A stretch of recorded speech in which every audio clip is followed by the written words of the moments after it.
The dry, dusty earth and red cliffs of the American Southwest are home to one of mankind's most remarkable examples of modern engineering, the Hoover Dam, built during the height of the Great Depression to dam the mighty Colorado River.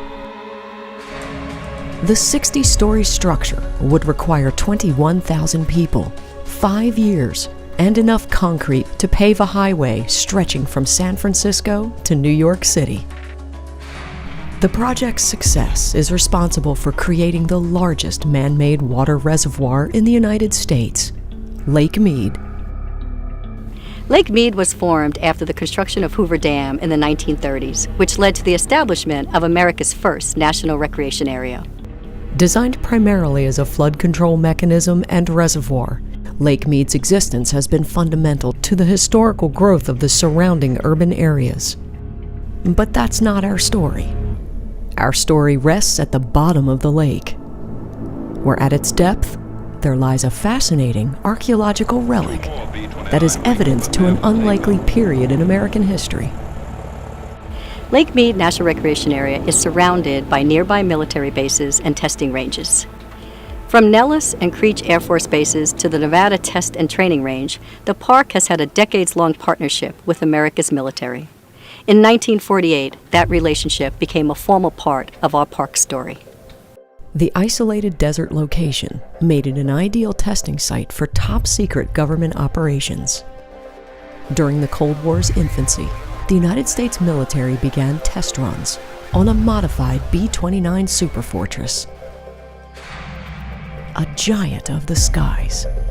The model has seen extensive action in the Pacific theater of World War II and delivered the knockout blow from the famed Enola Gay.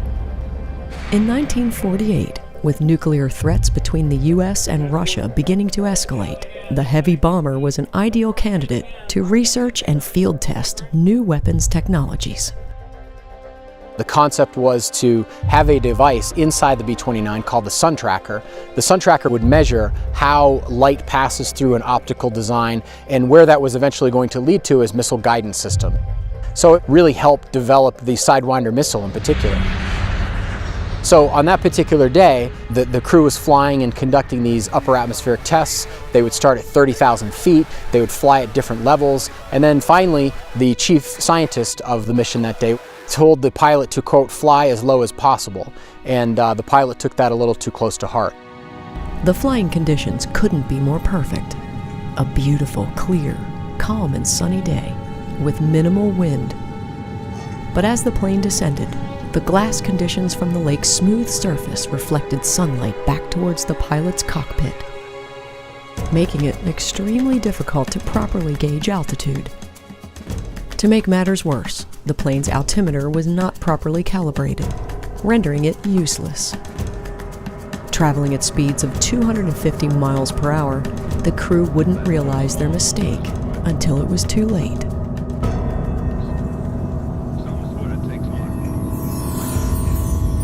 When the plane hit, it actually skimmed like a rock off the surface of the lake, and it went about another half mile, kind of pancaked over and then settled on the lake.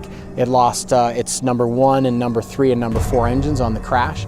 The crew was inside. There was 5 individuals. The 5-member crew escaped from the sinking B-29 into rescue rafts. Aside from one broken arm, they would all miraculously walk away unscathed. Stranded in the lake with no superiors knowing of the crash, the crew would wait nearly 4.5 hours for rescue. While the military and the National Park Service have always known about the general location of the wreck, it would lay undisturbed at the lake's bottom for decades, until the early 2000s, when the plane was located. Basically, the plane is intact. I mean, it suffered some damage from the actual crash, but most of the material is still there. In the early 2000s, when we were diving on the B-29, the aluminum was almost completely perfect, meaning you could read all of the tail numbers on the back of the plane. You could also read at the escape hatches, the cockpit and the co-pilot's area. You could read emergency use only, and the fact that it's deep and it's in fresh water means the rate of preservation is really amazing. If this had been, lost in the ocean, the corrosion would have been much greater. Nearly 4,000 B-29s were built between 1940 and 1945, but only 3 were used as flying laboratories for high-altitude atmospheric research. B-29 serial number 45-21847 is the most original of its kind remaining. Following the crash, the Air Force initially recommended the plane for salvage, but that recommendation was canceled. As an agency dedicated to the preservation of America's resource, the National Park Service now serves as the custodian of the Lake Mead B-29.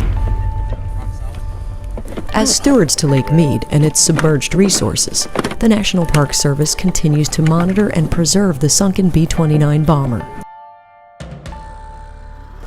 During the 30-mile journey to the site, the threat of natural and man-made stressors is evident, even to the naked eye.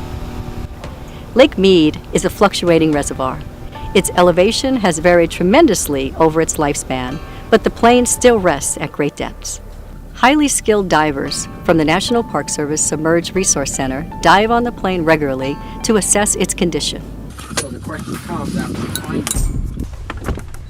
When we first started diving it and it was close to 200 feet deep, it was a lot darker, obviously, but it was also, the visibility was a lot better because of low water levels and historic droughts and community pressure with water needs. The lake has dropped, and that's allowed more sunlight in, which has allowed this whole ecosystem of algae to bloom and grow and proliferate.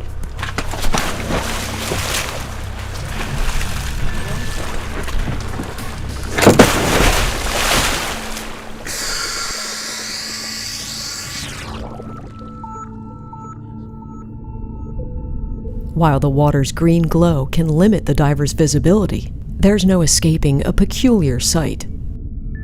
The massive colonies of quagga mussels, a pistachio-sized invasive species from the Ukraine. It was introduced to the Great Lakes in the ballast of ships entering U.S. waterways.